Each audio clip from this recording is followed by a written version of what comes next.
Toivottavasti sulla on jotain tärkeää. Itse asiassa on. No, kerro kaikista ulos. Isä on sairastunut. Se on tosi tuore juttu.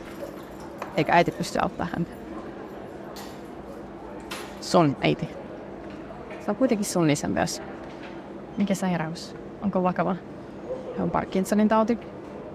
Eli hän on nyt pyörätuolissa. Onks tein vitsi? No hei, hyvä tapa tavata sua taas.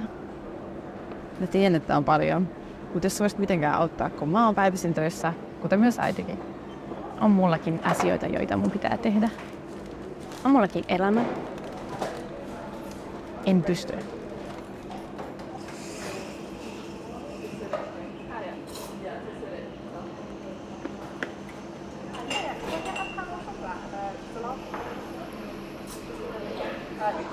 Kiitos.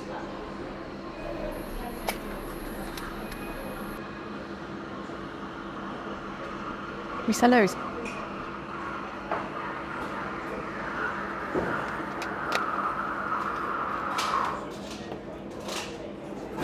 Miten muuten sulla menee? Se olisi vaan 3 tuntia. Ottakaa kotihoitaja.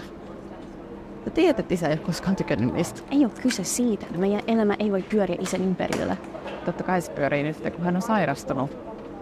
Wow. Sä et vieläkään osaa priorisoida itsesi. Sä et ole koskaan saanut kantaa vastuuta. Sä et tiedä, miten isä oli, kun sä olit pieni. Tietysti tarkoittaa.